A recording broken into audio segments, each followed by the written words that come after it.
Very warm welcome to this session my dear friends. इस session में हम जैप का important component that is Indian economy and Indian financial system, इसके module D, उसके जो टर्मिनल क्वेश्चंस है वो हम डिस्कस कर रहे हैं। तो many times it is seen के एग्जाम में जो मैकमिलन का जो हमारा बुक है आईआईबीएफ का बुक, उसके पीछे के हर एक चैप्टर के पीछे में जो क्वेश्चंस दिए हुए हैं उनसे काफी बार क्वेश्चंस पूछे जाते हैं एकदम directly in the exam. So it is really important कि हम उन्हें अच्छे तरीके से प्रिपेयर करें, प्रैक्टिस करें, right. So this is part one, जहां पर हम मॉड्यूल डी जो कि 17 चैप्टर्स है इसके, तो उसके फर्स्ट 10 चैप्टर्स को हम डिस्कस करेंगे as part of this session. ये सेशन इंपॉर्टेंट क्यों है? बिकॉज ये जो क्वेश्चन है इनके आंसर्स तो बुक में दिए हुए हैं, लेकिन how that answer has been arrived at, ठीक है, तो उसके पीछे का एक्सप्लेनेशन क्या है वो सब मिसिंग है। So to understand that it is really important to watch this session, and many times as I said exam में सीधा सीधा आ जाता है।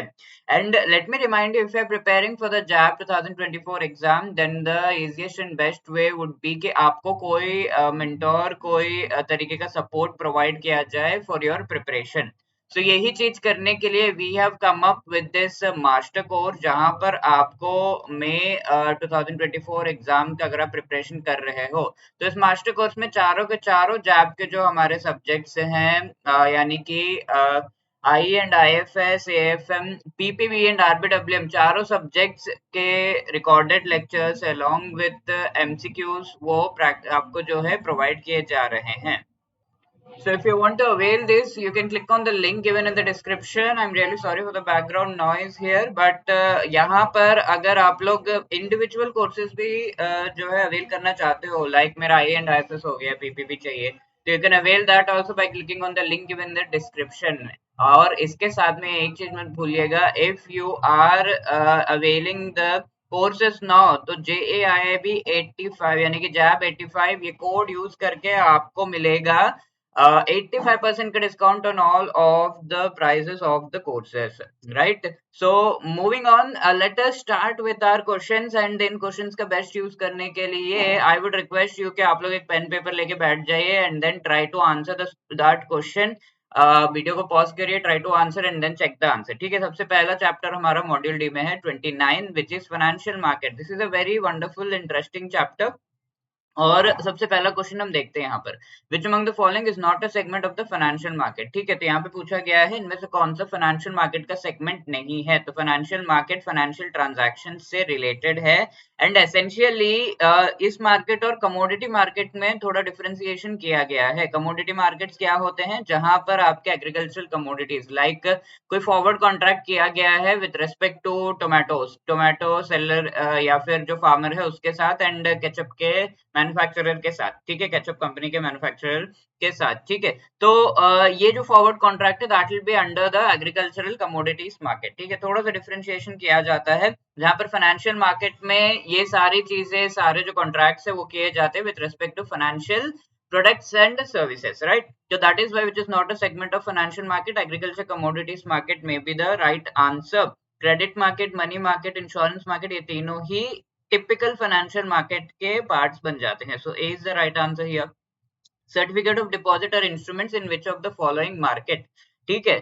तो सर्टिफिकेट ऑफ डिपॉजिट होता क्या है? Certificate of deposit is like अगर आपने अपने पैसे सेविंग्स बैंक अकाउंट में अपने जमा कर रखे हैं एंड उस अकाउंट में आपको 1 या 2% का इंटरेस्ट प्रोवाइड किया जा रहा है।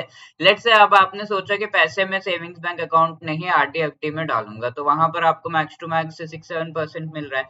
अब आप चाहते हो कि इससे भी ज्यादा परसेंटेज ऑफ इंटरेस्ट मुझे मिले, तो you will put your money in the certificate of deposit, और ये जो है मोर अमाउंट आपको प्रोवाइड करता है, फोर अमाउंट ऑफ इंटरेस्ट आपको प्रोवाइड करता है, right. So that is why certificate of deposit में जो मनी है वो लॉक इन हो जाता है, ठीक है। जो भी टेनोर के लिए आपने ये कर रखा है वो लॉक इन हो जाता है, and the tenure for certificate of deposit is 7 days to 1 year, ठीक है। तो जो भी इंस्ट्रूमेंट 1 साल से कम का टेन्योर मैच्योरिटी उसका होता है, then that instrument comes under which market? That comes under the money market, isn't it. यहाँ पे क्रेडिट मार्केट भी है। क्रेडिट मार्केट में क्या क्या आ जाएगा? लोन्स एंड एडवांसेस आ जाएंगे, राइट। डेट मार्केट है, डेट मार्केट में आपका गवर्नमेंट सिक्योरिटीज आ जाएगा, देन कॉर्पोरेट बॉन्ड्स आ जाएंगे, राइट। डेरिवेटिव्स मार्केट में ऑब्वियसली डेरिवेटिव्स आ जाएंगे, तो the which are futures, option, swaps, forwards, ठीक है, ये चारों आ जाते हैं। तो इस तरीके से हम कह सकते हैं कि certificate of deposit comes under what,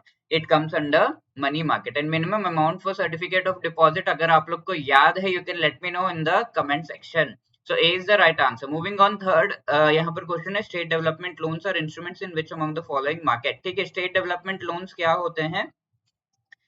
ये होते हैं स्टेट गवर्नमेंट के द्वारा जो गवर्नमेंट सिक्योरिटीज इशू किए जाते हैं, mostly for the long term basis. ठीक है, लॉन्ग टर्म बेसिस में जो इशू किए जाते हैं वो वाले जो बॉन्ड्स होते हैं, they are called the state development loans. इसी तरीके से if I ask you central government के द्वारा क्या बॉन्ड्स इशू किए जाते हैं, तो शॉर्ट टर्म के लिए ट्रेजरी बिल्स और लॉन्ग टर्म के लिए गवर्नमेंट सिक्योरिटीज को इशू किया जाता है। ओके, स्टेट गवर्नमेंट जो लॉन्ग टर्म के लिए मोस्टली इशू करता है, that is called the state development loan.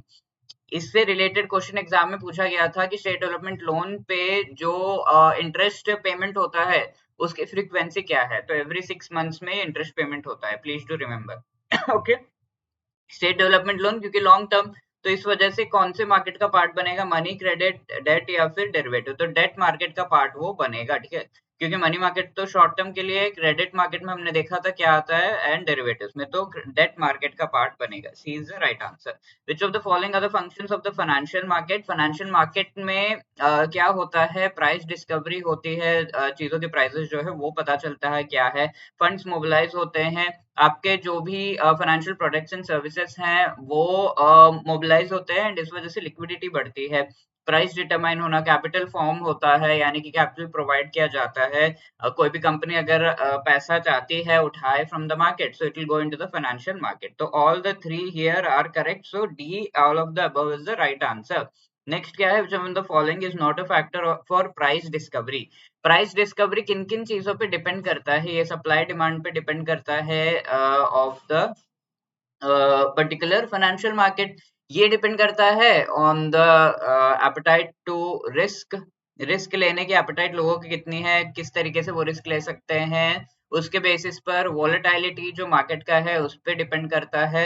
चौथी चीज है इंफॉर्मेशन जो अवेलेबल है मार्केट में, फॉर एग्जांपल आरबीआई अपना मॉनेटरी पॉलिसी करने जा रही है या फिर इंटरेस्ट रेट्स को ऊपर नीचे करने जा रही है, गवर्नमेंट बजट लेकर आने वाली है वो। It also depends upon the market mechanisms, जो डिफरेंट मैकेनिज्म्स है मार्केट में उन पर भी डिपेंड करता है। ठीक है, तो इस वजह से ऑल ऑफ दीज यहाँ पर हम देख सकते हैं। मार्केट स्टेबिलिटी एक ऑप्शन दिया हुआ है, risk appetite, available information, supply and demand, तो ये तीनों तो सही है बट मार्केट स्टेबिलिटी एक फैक्टर नहीं है, so A is the right answer. Moving on to chapter 30, let me tell you my dear friends, chapter 30 is the most important chapter of I and IFS.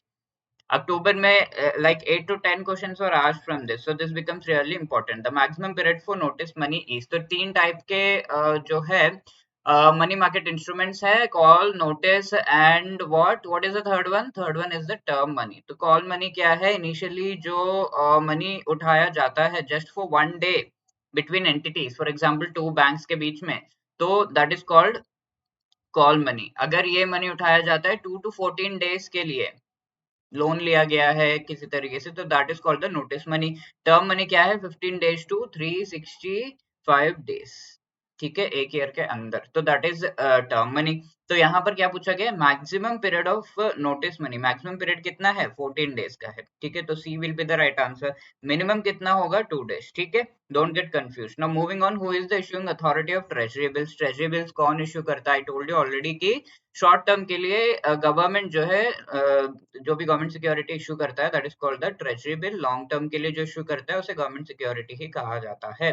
ठीक है, तो who issues this? Central government issues, central government के द्वारा किया जाता है, and RBI on the behalf of central government इन्हें issue करता है।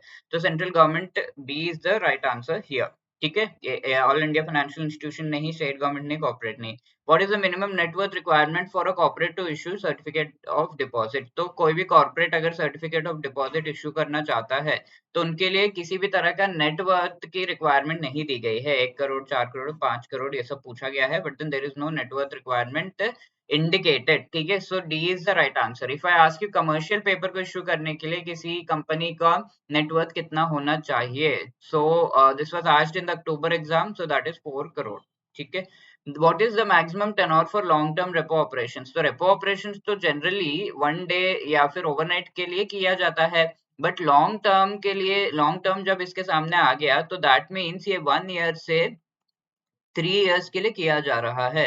ओके, अब इसी रेपो ऑपरेशन में टारगेटेड लॉन्ग टर्म टी भी आ गया, TLTRO। तो what is that? Targeted long term repo operation is something which is targeted towards a specific sector, और इन जनरल इंडिया में ये कॉर्पोरेट बॉन्ड्स को बाय करने से रिलेटेड किया जाता है। So these are the few things जो कि एग्जाम में पूछे गए हैं ऑलरेडी। एंड मैक्सिमम टेनोर पूछा जा रहा है यहाँ पर, तो मैक्सिमम कितना है? 3 years, मिनिमम कितना है? 1 year। So moving on, 31, capital market and stock exchanges, wonderful chapter। Which of the following is a component of the secondary market? ठीक है, तो अगर हम देखें प्राइमरी मार्केट में there are 3 kinds of issues जो किए जाते हैं। प्राइमरी मार्केट में क्या क्या इशू किया जाता है? नंबर 1, जो न्यू कंपनीज हैं, न्यू एंटिटीज है, they go for the IPO, और वो second time, third time, fourth time अगर इशू कर रहे हैं शेयर्स और securities, then they go for the FPO. और अगर कोई ऑलरेडी एग्जिस्टिंग जो शेयर होल्डर्स हैं किसी कंपनी के, देर उनको शेयर्स इशू किए जा रहे हैं, तो इसे हम राइट्स इशू कहते हैं।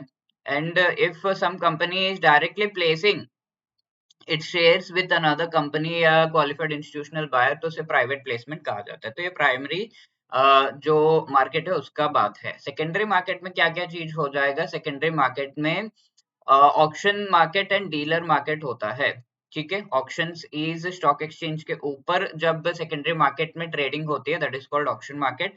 डीलर मार्केट क्या है? ओवर द काउंटर जब होता है, that is called the dealer market. ठीक है, तो यहाँ पर आईपीओ, प्राइवेट प्लेसमेंट, ये दोनों तो प्राइमरी मार्केट के हैं, but security auction market is for the secondary market. So C is the right answer.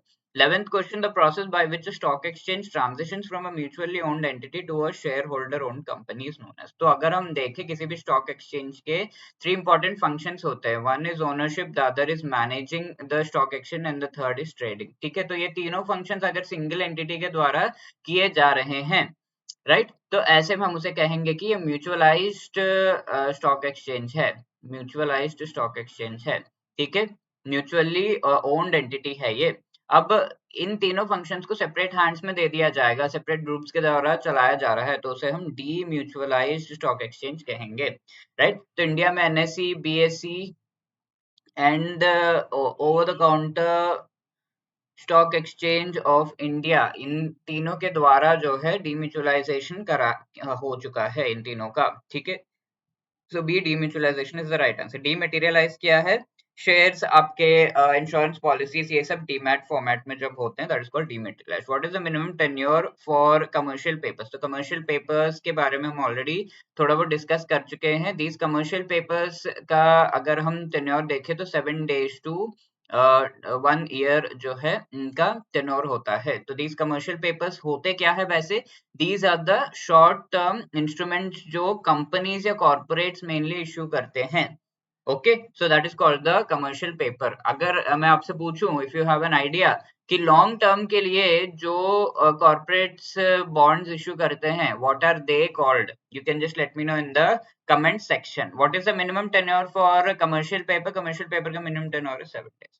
ठीक है, B is the right answer. IPO through voluntary book building, what percentage of issue is reserve for retail investor? अगर IPO issue किया जा रहा है, shares issue किए जा रहे हैं, वहां पर it can be done through book building. Book building में होता क्या है? अ सॉर्ट ऑफ बिडिंग होती है और प्राइस का रेंज होता है, तो लोग बिड करते हैं एंड द बेस्ट प्राइस जो भी निकल कर आता है, दैट इज फिक्स्ड। तो ये बुक बिल्डिंग कैन बी, इधर आप बुक बिल्डिंग के लिए जा सकते हो या फिर डायरेक्टली अपना प्राइस फिक्स करके आप जो है मर्चेंट बैंकर के साथ you can give out your particular shares. ठीक है, तो ये जो बुक बिल्डिंग के लिए जाता है, this can be of 2 kinds, यानी कि ये होता है या तो वॉलंटरी, यानी कि आपकी चॉइस होती है, बट कई बार ये कंपलसरी होता है इन सम केसेस।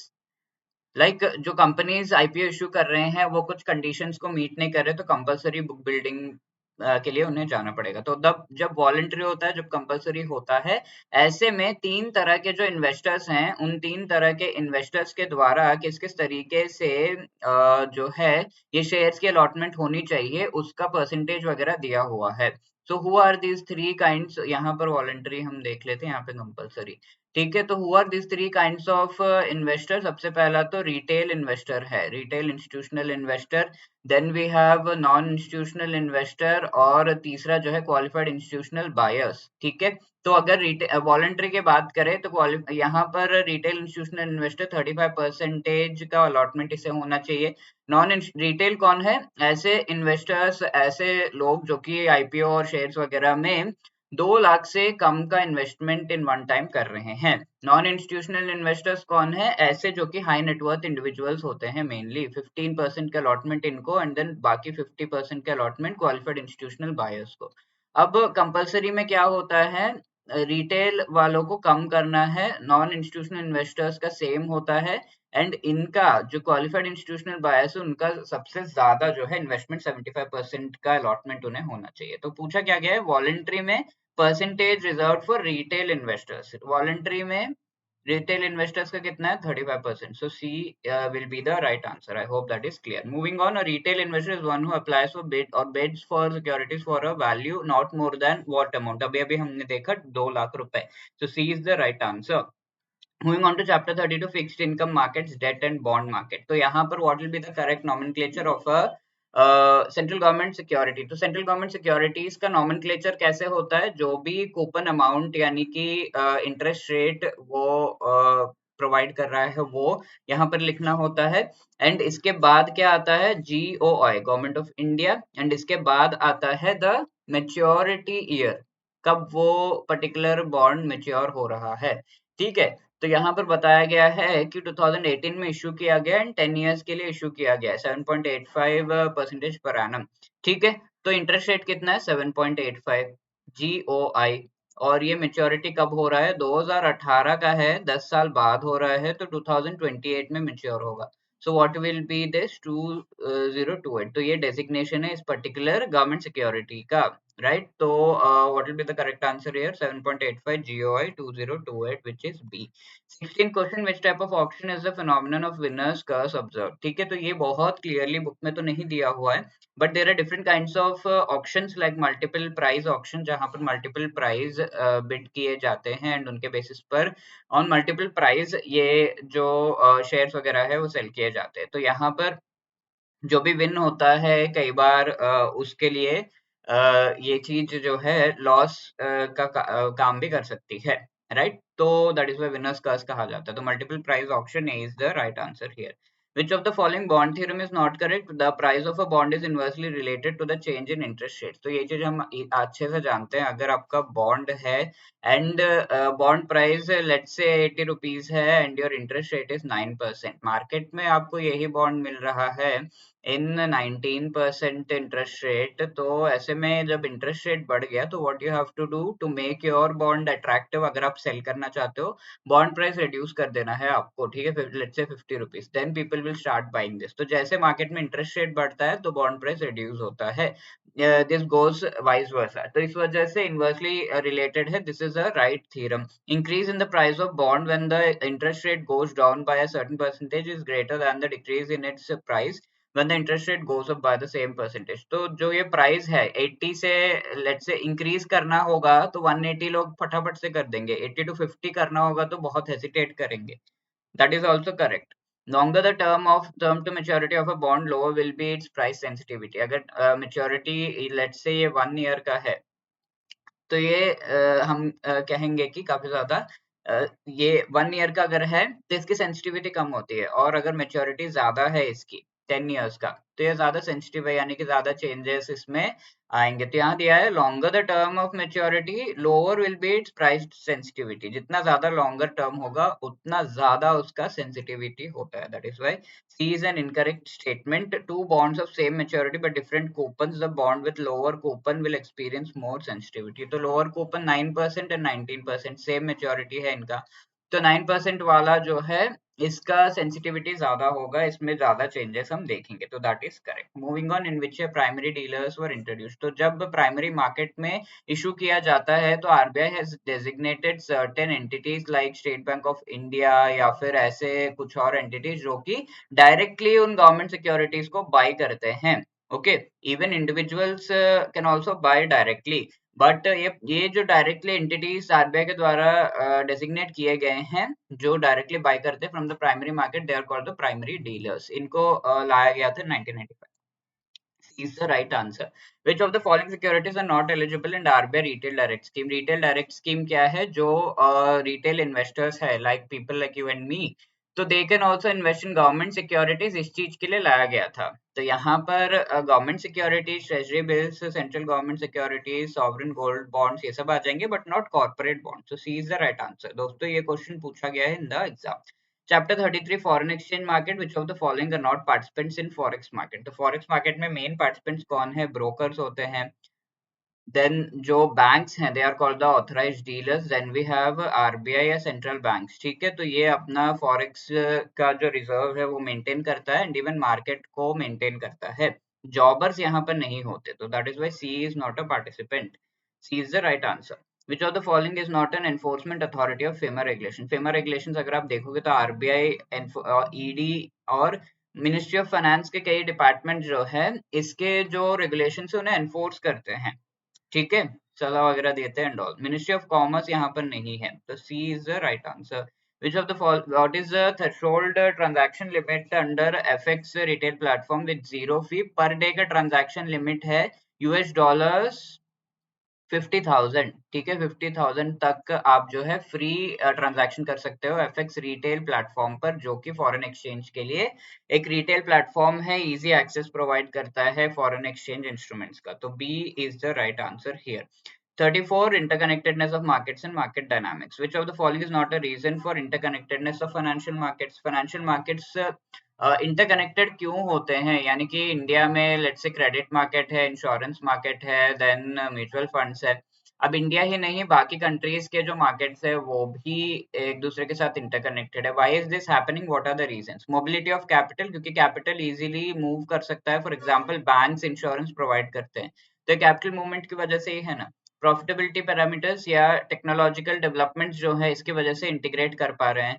प्रूडेंशियल रेगुलेशंस, यानी कि इंडिया आरबीआई के रेगुलेशंस एंड यूएस में फेडरल बैंक के जो रेगुलेशंस है ये एक जैसे होंगे, then they will be able to intermingle and interconnect, है ना। तो ये तीनों तो सही है, बट प्रॉफिटेबिलिटी पैरामीटर्स नाम का कोई भी यहाँ पर जो है रीजन नहीं दिया गया है। Which of the following is not one of the different levels of integration of financial markets? तो फाइनेंशियल मार्केट्स जो है वो डोमेस्टिक लेवल पर इंटीग्रेट करते हैं। मैंने आपको बताया इंडिया में क्रेडिट मार्केट, इंश्योरेंस मार्केट, ये अब ये इंटीग्रेट करते हैं रीजनल लेवल पर, यानी कि जैसे साउथ एशिया, या फिर ये इंटीग्रेट करेंगे on the entire world level पर, इंटरनेशनल इंटीग्रेशन। ठीक है, तो डोमेस्टिक, रीजनल, इंटरनेशनल है, कोई वर्टिकल इंटीग्रेशन नाम की चीज नहीं है। तो B is not one of the levels of integration. How many countries are members of Asian Clearing Union? तो एशियन क्लियरिंग यूनियन एक अरेंजमेंट है जहां पर जो कंट्रीज मेनली एशिया में हैं, इन कंट्रीज के बीच जो ट्रांजैक्शंस होते हैं, वो ट्रांजैक्शंस पहले ये होता था कि बहुत ज्यादा डिफिकल्टी होती थी। लेट्स से एक कंट्री ने दूसरे कंट्री को 100 रुपीज भेजा, दूसरे कंट्री ने 50 अपने खुद के करेंसी में भेजा। अब ये सेटलमेंट करने के लिए बहुत सारे एक्सचेंज रेट्स हो गए, फिर डॉलर्स का यूसेज, बहुत कुछ होता था, बहुत सारा फॉरेन एक्सचेंज भी यहाँ पे यूज होता था। तो लेट्स से ये किया गया, अब ये जो कंट्री है इसने दूसरी कंट्री को और भी कुछ भेजा है, इसने इसको भेजा है, तो जो साउथ एशिया के अंडर कंट्रीज है वो इतने ट्रांजैक्शंस करते करते, उनको सेटल करते करते बहुत ज्यादा समय एंड एफर्ट लग जाता था। तो इसको सिंप्लीफाई करने के लिए एशियन क्लियरिंग यूनियन का जो है सिस्टम लाया गया, जहां पर नेट सेटलमेंट होता है। ये 100 है, ये 50 है, तो इसको इसको कैंसिल करेंगे तो क्या होगा? 50 रुपीज खाली अगर ये इसको दे देगा तो that would be enough, isn't it? तो इस तरीके का नेट सेटलमेंट सिस्टम लाया गया है। एंड यूसेज ऑफ स्टैंडर्ड जो हमारे फॉरेन करेंसी से लाइक यूएस डॉलर्स, यूरो, ये सब ही करना है, इस तरीके से लाया गया। तो ये एशियन क्लियरिंग यूनियन में there are 9 countries which are Bangladesh, Bhutan, बीबी, आई, India, Iran, Maldives, Myanmar, Nepal, Pakistan and Sri Lanka. तो ये कंट्रीज का नाम याद रखिएगा, every time in the exam ये पूछा जाता है. So 9 countries, so C is the right answer. Which of the following is opposite to floating exchange rate? तो exchange rate regime का मतलब क्या होता है? आज के डेट में $1 के सामने अगर हम देखें तो 80 रुपीज जो है आपको एक्सचेंज रेट देखने को मिलेगा, और ये एक्सचेंज रेट डिसाइड किया गया है बाय द फॉरेक्स मार्केट का डिमांड एंड सप्लाई. बट पहले ये डिसाइड किया जाता था by the reserve bank of India. ठीक है, तो इसे हम कहते थे पेग्ड, या फिर ये कंट्रोल्ड एक्सचेंज रेट रेजिम होता था. आज के डेट में फ्लोटिंग एक्सचेंज रेट रेजिम है. तो फ्री कोरिलेटेड नाम का कुछ नहीं है, फ्री एक्सचेंज रेट मतलब यही होता है, सेम फ्लोटिंग एक्सचेंज रेट ही होता है. पेग्ड एक्सचेंज रेट का मतलब है जो कि एक्चुअली कंट्रोल किया जा रहा है. तो से A is the opposite of it. Then which of the following markets have inverse interconnectedness? तो इंटरकनेक्टेडनेस अगर हम देखिए, मनी मार्केट के जो इंटरेस्ट रेट्स है वो पॉलिसी रेट्स पे बहुत ज्यादा डिपेंड करते हैं. फॉर एग्जांपल रेपो रेट जो है वो डायरेक्टली डिपेंड उस पर डायरेक्टली डिपेंड करता है जो कॉल मनी मार्केट रेट है. ठीक है, तो इस वजह से डायरेक्ट डिपेंडेंस है, डायरेक्ट ट्रांसमिशन है, तो इनवर्स कनेक्टेडनेस पूछ रहा है तो ये नहीं होगा. फॉरेक्स एंड कैपिटल मार्केट, जी हाँ, तो फॉरेक्स जो है वो मेनली शेयर मार्केट हो गया आपका, एंड देन कैपिटल फॉरेक्स जो है यहाँ पर इस तरीके से हो गया, एंड कैपिटल मार्केट जो है डेट. तो ये दोनों का इंटरकनेक्टेडनेस जो है वो एक तरीके से इनवर्स होता है. ठीक है, money market and bond markets की अगर हम बात करें तो मनी मार्केट जो इंस्ट्रूमेंट्स हैं इनके रेट्स जो हैं वो बॉन्ड मार्केट पे बहुत ज्यादा डिपेंड करते हैं. फॉर एग्जांपल गवर्नमेंट सिक्योरिटीज जो इंडिया में इशू किए जाते हैं उनके इंटरेस्ट रेट्स पर मनी मार्केट का इंटरेस्ट रेट डिपेंड करता है डायरेक्टली, तो डायरेक्ट रिलेशन है. Policy rates and credit rates, तो पॉलिसी रेट्स यानी कि रेपो रेट लेट्स से, उस पर जो क्रेडिट रेट्स यानी कि इंटरेस्ट रेट्स जो बैंक्स देते हैं वो काफी ज्यादा डायरेक्टली डिपेंड करता है. तो दिस इज डायरेक्ट डिपेंडेंस, तो ये भी आंसर नहीं होगा. So the correct answer here is forex and capital market. ठीक है, तो ये इक्विटी एंड डेट वाला काम हो जाता है यहाँ पर. ओके, फॉरेक्स जो है mainly equity and capital market debt हो गया. तो इक्विटी की अगर हम बात करें तो यहाँ पर हम कह सकते हैं लेट्स से आपके पास पैसे हैं and you can invest in the, या तो आप इक्विटी यानी कि शेयर्स में इन्वेस्ट कर सकते हैं जो थोड़ा सा रिस्की हो सकता है, या तो बॉन्ड्स में इन्वेस्ट कर सकते हैं जो कि काफी सेफ हो सकता है, बट यहाँ पर इंटरेस्ट रेट कम हो सकता है. ठीक है, तो अगर आप इसमें कर रहे हो तो इसमें नहीं कर रहे हो, इसमें कर रहे हो तो इसमें नहीं कर रहे हो, तो इस वजह से जब ये बढ़ता है तो ये कम होता है, ये बढ़ता है तो ये कम होता है. तो इस तरीके से they have an inverse relationship. तो B is the right answer. Moving on to chapter 35, merchant banking, ये identify the statement which is not true पूछा गया है. तो merchant banks RBI के द्वारा रेगुलेट किया जाता है, absolutely wrong. So A is the not true statement. merchant banks regulate किए जाते हैं सेबी के द्वारा, right. merchant bankers mainly undertake fee based business, yes. ये मर्चेंट बैंकर्स क्या करते हैं, आपका कोई इशू आपको करना है, आईपीओ इशू करना है तो ऐसे में they will help you. FPO issue करना है तो वो हेल्प करते हैं. अगर आपके जो शेयर्स है उनको संभालना है, मैनेज करना है, दे विल हेल्प यू. तो इस तरीके से हेल्प करते हैं, एंड ये फी बेस्ड बिजनेस होता है. फॉर एग्जांपल जो एसबीआई है it will have it's merchant banking subsidiary, तो वो ये सारी चीजें करता है. Merchant banks primarily assist in raising equity, absolutely IPO मतलब रेजिंग इक्विटी ही होता है ना. तो these are correct, these three are correct. A is the wrong statement. How many categories of merchant banks are there? तो merchant banks actually 4 categories के होते हैं, right. तो merchant bank category number 4, then ये जो है mainly consultation related services provide करता है. उतना ज्यादा ये involvement के basis पे merchant bankers को 4 categories में जो है ये क्लासिफाई किया गया है बाय सेबी. ठीक है, कितना वो किसी पर्टिकुलर शेयर्स इश्यू में इन्वॉल्व होते हैं. तो ये कंसल्टेंसी रिलेटेड, यहाँ पर अगर आप जाओगे तो ज्यादा इन्वॉल्वमेंट आपको देखने को मिलेगा थोड़ा सा, जहाँ पर कंसल्टेंसी तो प्रोवाइड की जा रही है, साथ के साथ अंडर राइटिंग वगैरह भी प्रोवाइड की जा रही है. अब थर्ड वाले में क्या है, आपका जो पोर्टफोलियो है, कंसल्टेंसी अंडर राइटिंग तो है ही, पोर्टफोलियो भी मैनेज किया जा रहा है, यानी कि आप कौन कौन से शेयर्स आपके इशू किए हुए हैं, आपकी कंपनी के शेयर्स कौन कौन से हैं, ये सब मैनेज किया जा रहा है. अब lastly most important thing is कि ये जो कैटेगरी 1 वाले मर्चेंट बैंकर्स है ये कंसल्टेंसी, अंडरराइटिंग, पोर्टफोलियो मैनेजमेंट, इसके साथ साथ इश्यू मैनेजमेंट भी करते हैं। यानी कि डायरेक्टली अगर आप आईपीओ इश्यू कर रहे हो तो डायरेक्टली इन्वॉल्व होते हैं, स्टॉक एक्सचेंज के साथ बात करते हैं कि ये किस तरीके से करना है। Then they also keep track की जो सेबी के रेगुलेशन है उनके हिसाब से ये इश्यू हो, all of those. Okay, so there are four kinds of merchant bankers and this is the hierarchy, right? So B is the right answer. Which of the following categories of merchant banks can handle issue management? अभी अभी हमने discuss किया category 1 वाले merchant bankers issue management को handle कर सकते हैं. So A is the right answer. Minimum capital requirement for a merchant banker. ठीक है, तो इसके लिए they require 5 crores of minimum capital. merchant banker बनना है, direct fact based question है, तो यहाँ पर आपको रिक्वायर्ड जो इनिशियल आपका मिनिमम कैपिटल रिक्वायर्ड है वो 5 करोड़ है if you want to become और ओपन अ मर्चेंट बैंकिंग ये पूरा facility. Which of the following is not the responsibility of monitoring agency? तो मर्चेंट बैंकर जो है ये डिफरेंट डिफरेंट जो एक्टिविटीज है वो कर सकता है, ठीक है। तो it can perform the activities of underwriting, ठीक है, अंडरराइटिंग कर सकता है, ये एक्टिविटीज परफॉर्म कर सकता है of monitoring agency, right.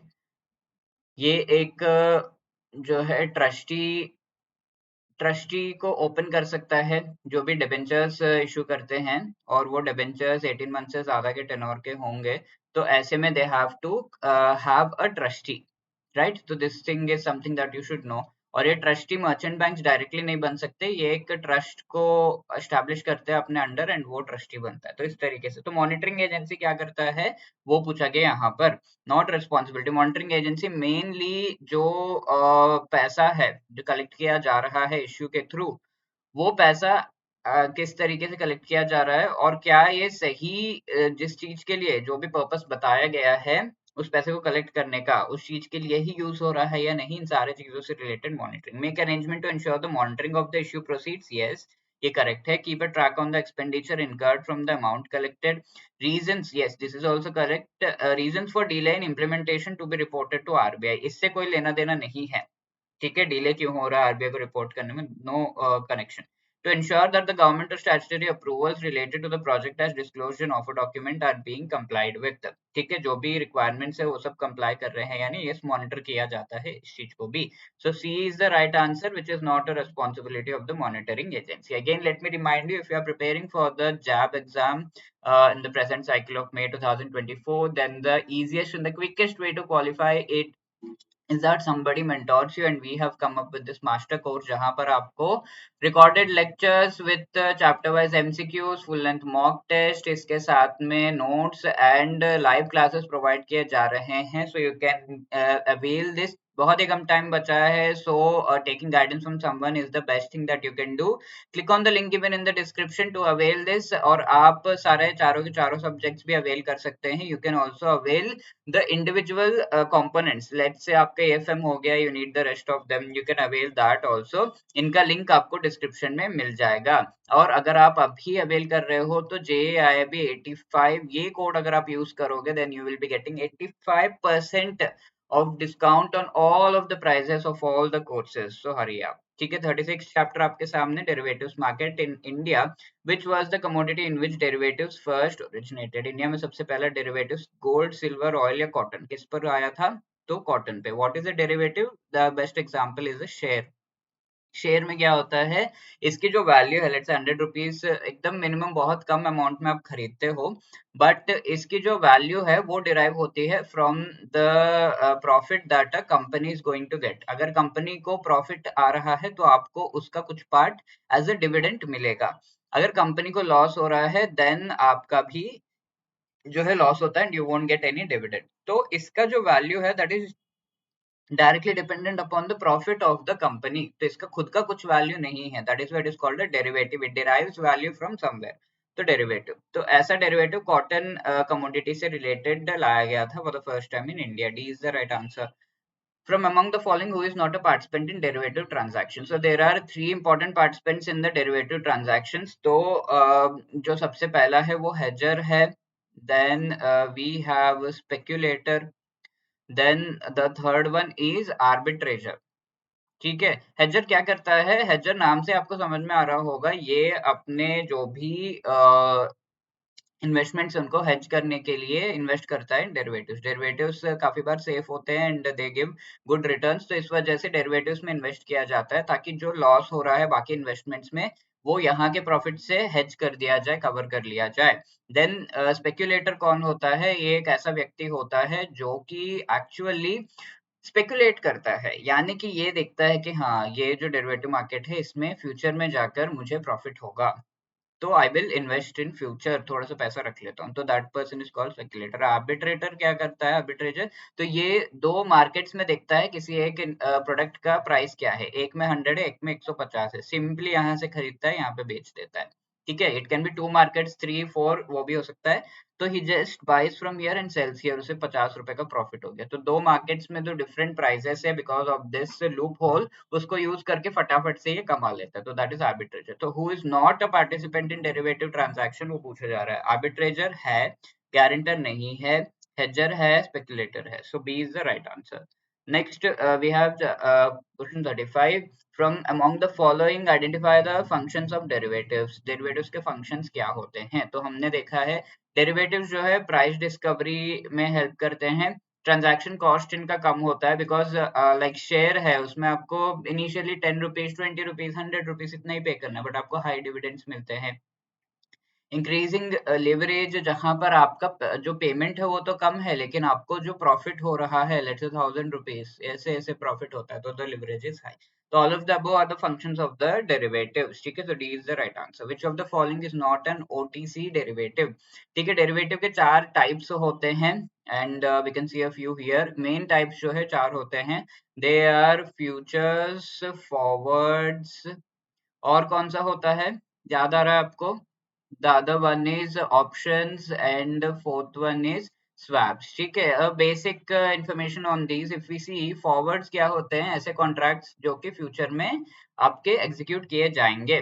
Late से मुझे चाहिए $10 या फिर $100 चाहिए 3 months आफ्टर नाउ। ठीक है, 3 months from now I need $100, तो I will do a contract. एक कॉन्ट्रैक्ट जो है वो फाइल कर ये कर दूंगा, मैं साइन करवा दूंगा विद द एंटिटी जो कि फॉरेन में रहता है। कोई पर्सन जो फॉरेन में रहता है, यूएस में रहता है, उससे मेरी जान पहचान है and I will take this money from that person. Simple, यहाँ पर कोई स्टॉक एक्सचेंज इन्वॉल्व नहीं है, तो it is a over the counter thing. ठीक है, अब फ्यूचर्स में क्या होता है? सेम ट्रांजैक्शन होगा लेकिन ये स्टॉक एक्सचेंज के थ्रू होगा, then that is called futures. ठीक है, ऑप्शंस में it can happen through stock exchange, but यहाँ पर भी without the stock exchange over the counter transactions होते हैं एंड स्वैप्स में भी ओवर द काउंटर होते हैं। तो इस वजह से कौन किस में ओवर द काउंटर ट्रांजैक्शंस नहीं होते हैं? That is futures. तो currency futures, C is the right answer here. 37 अगर हम देखें, if a company wants to borrow 1 million US dollars for a period of 3 months, 6 months from now, what type of FRA should it buy? ठीक है, FRA जो होता है forward rate agreement, तो इसमें हम ये देखेंगे कि जिस तरीके से आप बाई करते हो, आप चीजों को खरीदते, ये फॉरवर्ड एग्रीमेंट्स करते हो, तो ये डेजिग्नेट किया जाता है इन डिफरेंट मैनर। तो इनका डेजिग्नेशन किस तरीके से होना चाहिए? That has to be fixed. ठीक है, तो ये सही तरीके से डेजिग्नेट किए हुए फॉरवर्ड रेट एग्रीमेंट्स को ही आपको खरीदना होगा अकॉर्डिंग टू योर रिक्वायरमेंट। तो what is that? You have to first have a look कि ये जो फॉरवर्ड रेट एग्रीमेंट्स है किस तरीके से डेजिग्नेट किए जाते हैं, उसको समझना होगा। तो सबसे पहले यहाँ पर जो डेजिग्नेशन है उनमें दो नंबर्स आते हैं, बीच में क्रॉस आएगा इस तरीके से, राइट? तो फर्स्ट वाला नंबर क्या है? ये होता है जो भी डेट है उस डेट से कितने मंथ्स के बाद आपको ये पर्टिकुलर एग्रीमेंट चाहिए। फॉर एग्जांपल यहाँ पे क्या बताया गया है, आज से 6 मंथ्स के बाद ये एग्रीमेंट चाहिए एंड दिस फॉरवर्ड जो कॉन्ट्रैक्ट है ये कितने समय के लिए किया जा रहा है? For a period of 3 months, तो 3 मंथ्स के लिए किया जा रहा है। ठीक है, तो कितने समय बाद चाहिए? That has to be written, that number has to be written first. Then इसका टोटल जो ड्यूरेशन इस फॉरवर्ड एग्रीमेंट का वो कितना है? 9 मंथ्स। तो ये जो टोटल ड्यूरेशन है वो यहाँ पर लिखना होगा। ठीक है, तो 6/9 forward rate agreement is the one that has to be bought. इसी का ये यहाँ पर सी जो ऑप्शन है that is the right answer. I hope that is clear. 37th last chapter, sorry last but one chapter, factoring, forfaiting and trade receivables. Discounting system trades ये हम देख रहे हैं। तो यहाँ पर factoring is a facility for which of the following, maintaining of sales laser. तो factoring होता क्या है? तो when ever there is certain seller और बायर का जो जोड़ी है, ऐसे में सेलर जो है अपना सामान बायर को दे देता है, बट बायर इमीडिएट पेमेंट नहीं करता। तो ऐसे में हम क्या कर सकते हैं, जो सेलर है वो जा सकता है टू अ बैंक और कह सकता है कि भाई ये मेरा बिल है, ये बिल रखो और मुझे थोड़े से पैसे दे दो इसके सामने, थोड़े से क्या, काफी अच्छे खासे पैसे दे दो। तो फैक्टरिंग में क्या होता है, लेट्स से 100 रुपीज है, तो ये 100 रुपीज का अगर बिल है तो initially 80 rupees and then later on 20 rupees इस तरीके से सेलर को पे कर दिया जाता है। तो टोटल 100 रुपीज इसको मिल जाते हैं एंड उसके लिए सेलर थोड़ा सा फीस जो है ये बैंक को, जो भी फैक्टर है उसको दे देता है। अब फैक्टरिंग में ये बैंक बहुत सारे फैसिलिटीज प्रोवाइड करता है, लाइक मेंटेन करता है सेल्स लेजर, जो है कितना कितना सेल्स हो रहा है, रिसीवेबल्स किस तरीके से हैं, कहाँ-कहाँ से पैसे और चीज़ें रिसीव हो रही हैं, डेट कलेक्शन किस तरीके से किया जा रहा है, ये सारी चीज़ों को अच्छे से मेंटेन किया जाता है। तो when all of these things are taken care of, factoring इस तरीके का फैसिलिटी है जब ये सारी चीज़ें होती हैं एंड फाइनली जो पैसे हैं उनका कलेक्शन भी किया जाता है बाय द फैक्टर। ठीक है? तो ये सारे फैसिलिटीज प्रोवाइड किए जाते हैं फैक्टर, इससे रिलेटेड ये सारे ट्रांजैक्शंस एंड सब कुछ जो देख रहा है उससे रिलेटेड रिपोर्ट भी बनाता है, जिसे एमआई रिपोर्ट कहा जाता है। ठीक है? तो ये जो है एमआईएस रिपोर्ट कहा जाता है। तो ये जो यहाँ पे दिए हुए हैं, maintaining of sales ledger, receivables, debt collection, ये सारी चीजें की जाती हैं by the factor. That is why all of the above, D is the right answer. Then 39, which of the following is not a form of international factoring? International factoring जो है वो different kinds का होता है। तो इस factoring में दो एंटिटीज है, एक तो सेलर है, एक तो बायर है। ठीक है? तो सेलर का बैंक होता है और कई बार बायर का भी बैंक, सॉरी, जो एक्सपोर्ट एंड इंपोर्ट कॉन्ट्रैक्ट हो गया ये। तो सेलर क्या है, he is the exporter and buyer is the importer. ठीक है? तो इम्पोर्टर का जो फैक्टर है वो होता है इम्पोर्ट फैक्टर, एक्सपोर्टर का फैक्टर है तो एक्सपोर्ट फैक्टर।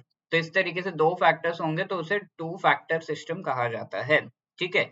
अब मोस्टली ये इम्पोर्ट फैक्टर जो है वो उसका कोई खास काम नहीं होता, बिकॉज ये फैक्टर जो है ये पैसे दे रहा है, ये इनसे बातचीत कर रहा है, ये सारा कुछ कर रहा है, राइट? तो अगर ये बायर जो है वो किसी भी तरीके से सेलर को कहा है 10 डेज बाद में आपके पैसे दे दूंगा, बट बायर ने दिया नहीं, तब इसे इन्वोक किया जाता है। तो that is called the single factor system. किसी तरीके से थ्री फैक्टर सिस्टम यहाँ पर नहीं है, दो ही फैक्टर्स हो सकते हैं maximum, export factor, import factor, three factor कहाँ से आ जाएगा? ठीक है? तो कई बार ऐसा होता है कि ये इम्पोर्ट फैक्टर होता ही नहीं है, that is called the export factor, export only factor.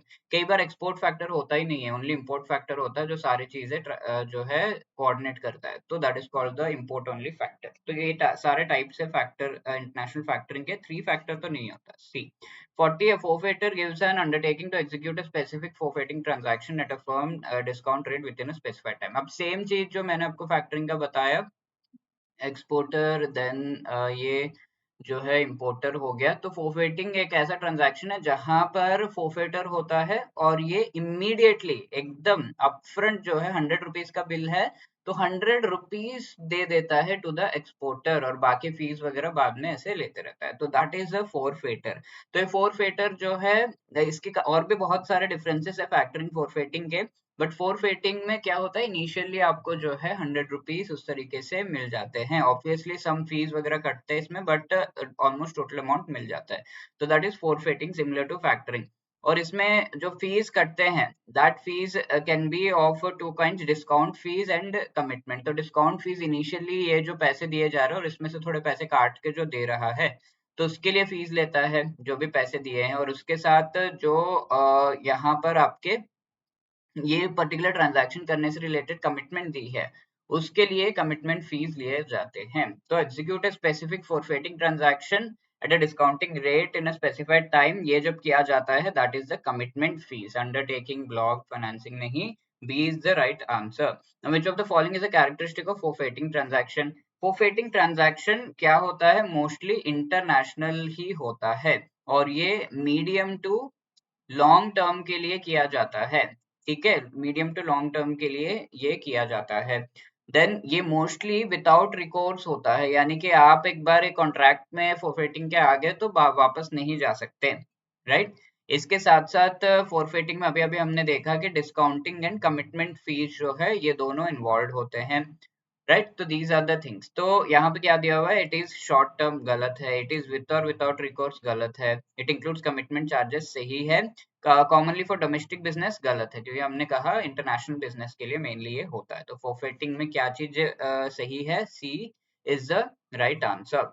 अब हम ट्रेड्स की बात कर रहे हैं। When the transaction is initiated by the corporate buyer, what type of transaction would that be. तो यहाँ पर ट्रेड्स जो है, जब भी एमएसएमईज होते हैं, एमएसएमईज के जो प्रोडक्ट्स हैं वो डिपार्टमेंट्स ऑफ गवर्नमेंट के द्वारा बाय किए जाते हैं। तो बाय करने पर ये पैसे इमीडिएटली नहीं पे करते, एमएसएमई बिल जनरेट कर लेता है बट इमीडिएटली पेमेंट नहीं मिलती। तो एमएसएमई को अपना जो है प्रोसेस चलाने के लिए मनी चाहिए, तो ये ट्रेड्स पे जाता है। ट्रेड्स एक प्लेटफॉर्म है जहां पर ये एमएसएमईज अपना बिल जो है वो सबमिट कर सकते हैं। ये बिल को फैक्टरिंग यूनिट्स में कन्वर्ट किया जाता है, एंड बैंक्स, नॉन बैंक्स जो भी इंटरेस्टेड होते हैं वो सब यहाँ पर जो है अपना फैक्टरिंग यूनिट्स को बाय करने लगते हैं। और जब भी ये बाय करते हैं, इस बिल के सामने एमएसएमई को थोड़ा सा पैसा मिल जाता है। 100 रुपीज का बिल है तो it will get around 80 rupees या समथिंग इनिशियली, एंड बाकी बाद में, ठीक है। तो इसे हम कहते हैं फैक्टरिंग। अब लेट्स से ये इनिशिएट जो है एमएसएमई के द्वारा किया गया है तो उसे फैक्टरिंग कहा जाता है। अगर ये इस डिपार्टमेंट के द्वारा इनिशिएट किया गया है, that is called the reverse factoring, ठीक है। So B is the right answer here. कहा क्या गया है, कॉर्पोरेट बायर, जो भी बायर है उसके द्वारा किया गया है इनिशिएट, तो that is called the reverse factoring. So B is the right answer. Moving to chapter 38 venture capital, wonderful chapter, which among the following statements is incorrect पूछा गया है। फाइनेंस फॉर, तो यहाँ पे वेंचर कैपिटल रिलेटेड चीजें पूछी गई हैं। तो यहाँ कहा गया है सबसे पहले वेंचर कैपिटल सबसे पहले होता क्या है। लेट्स से एक हाई नेट वर्थ इंडिविजुअल है या फिर उसकी कोई कंपनी है, तो ऐसा व्यक्ति किसी स्टार्टअप में जब इन्वेस्ट करता है तो simply that is called venture capital. तो स्टार्टअप क्या है, इसका अभी प्रोडक्ट भी नहीं बना और स्केल अप भी नहीं हुआ, कुछ नहीं हुआ, तो ये मोस्टली हाई रिस्क का जो है इन्वेस्टमेंट होता है, ठीक है। ये इनिशियल इन्वेस्टमेंट होता है, तो डिफरेंट काइंड्स के होते हैं। सीड इन्वेस्टमेंट या सीड कैपिटल भी इसे कहा जाता है। तो वेंचर कैपिटल, ये पहला क्या स्टेटमेंट दिया हुआ है, finance for new projects is risky, yes high risk होता है। Venture capitalist finance established projects, नहीं, स्टार्टअप्स को ये जो है फाइनेंस करते हैं। So B is the right answer here. Venture capital is long term investment, हाँ ये लॉन्ग टर्म के लिए होता है। स्टार्टअप 2 साल लगेंगे इसको प्रोडक्ट बनाने में, उसको स्केल अप करने में और साल लगेंगे, इंडस्ट्री में खड़े होने में और साल लगेंगे, बहुत टाइम लगेगा। तो उसके बाद जाकर वेंचर कैपिटलिस्ट को प्रॉफिट्स आना शुरू होते हैं। तो it is a long term investment. Venture capitalist steps in where the profitability of failure is high. तो यहाँ पर फेलियर के जो है हाई रिस्क तो है, बट हाई प्रॉफिट आपको मिल सकता है, ठीक है। तो that is the thing, high risk high profit investments ये होते हैं। तो yes, profitability is high, right. तो दैट इज द थिंग। तो B is the right answer. 1972 committee which recommended commencing of venture capital business, ये committee क्या है, Bhatt committee है। तो मल्होत्रा कमिटी के रिकमेंडेशन के बेसिस पे IRDAI को जो है एस्टैब्लिश किया गया है 1999। Okay, you have to remember these things. B is the right answer. 45, which of the following characteristics of venture capital funding is incorrect? They are high risk investments made with an intention of high profit. Correct statement है, the investments made are based on short term goals. गलत है। The provider of venture capital can participate in the management of the company. Yes, वो management of the company, board of directors का part बन सकते हैं venture capitalist जो है। Money is invested generally by buying equity shares in the startup company, ठीक है। तो जनरली इक्विटी के थ्रू किया जाता है और लोन के थ्रू भी किया जाता है, तो मोस्टली इक्विटी के थ्रू किया जाता है। तो दैट इज ऑल्सो करेक्ट। तो शॉर्ट टर्म गोल्स नहीं है, B will be the incorrect statement. Which of the following is found in early stage financing. तो इसके 2 टाइप्स के फाइनेंसिंग होते हैं, अर्ली स्टेज हो गया एंड द लेटर स्टेज। तो अर्ली स्टेज फाइनेंसिंग में इनमें से कौन सा है वो पूछा जा रहा है। अर्ली स्टेज में आपका seed capital, then startup capital होता है। Seed capital is initial, startup capital उसको स्केल अप करने के लिए, देन सेकंड राउंड फाइनेंसिंग भी होता है। जो प्रोडक्ट उसे बना दिया बट और थोड़ा फाइनेंसिंग चाहिए तो सेकंड राउंड फाइनेंसिंग यहाँ पर आता है। अब हमारे लेटर स्टेज फाइनेंसिंग में क्या क्या आ जाएगा, एक्सपेंशन रिलेटेड फाइनेंसिंग हो जाएगा, then replacement related financing, then buy out financing, ठीक है, ये सब आ जाता है। एक्सपेंशन एक्सपैंड करने के लिए, रिप्लेसमेंट लेट से कोई और जो है वेंचर कैपिटलिस्ट आ रहा है, बाय आउट यानी कि लेट से लिक्विडेट हो रहा है, तो ऐसे समय में भी फाइनेंसिंग किया जा सकता है। तो all of these things are later stage financing, but second round financing ये अर्ली स्टेज फाइनेंसिंग है। So D is the right answer. And this 47th question is homework for you. Venture capital fund may raise money from any investor by way of issue of units provided the minimum amount accepted from one investor कितना है वो, 5 lakh, 10 lakh, 1 crore या 10 crore, right? So before moving ahead, let me just remind you, if you are preparing for the JAB exam May 2024 वाले cycle के लिए, तो the best and easiest way to qualify it is to be mentored by someone. तो we have come up with this master course जहाँ पर आपको complete course जो है बहुत ही कम समय में इजी तरीके से आपको पढ़ा दिया जा रहा है, और इस कोर्स में आपको recorded lectures, chapter wise MCQs, full and mock test, notes as well as live classes provide किए जा रहे हैं। And if you want to avail that, you can click on the link given in the description. चारों जो components है उसको आप avail कर सकते हो, या फिर इंडिविजुअल कंपोनेंट्स को भी आप कर सकते हो, जहां पर लेट से आपका आईएएफएस क्लियर है, you want to do the rest, तो you can go for that also. Okay, तो उसका भी लिंक आपको डिस्क्रिप्शन में मिल जाएगा इंडिविजुअल कोर्सेज का। But if you are doing it now, you can use the code JAIAB85, जहां पर आपको इन कोर्सेज पर 85% का डिस्काउंट मिलेगा on each and every course. So please hurry up, and if you have any other queries, you can always call us on 8146207241 या hello@edutab.co.in पर आप mail भी ड्रॉप कर सकते हो, right? So all the best for preparation, thank you.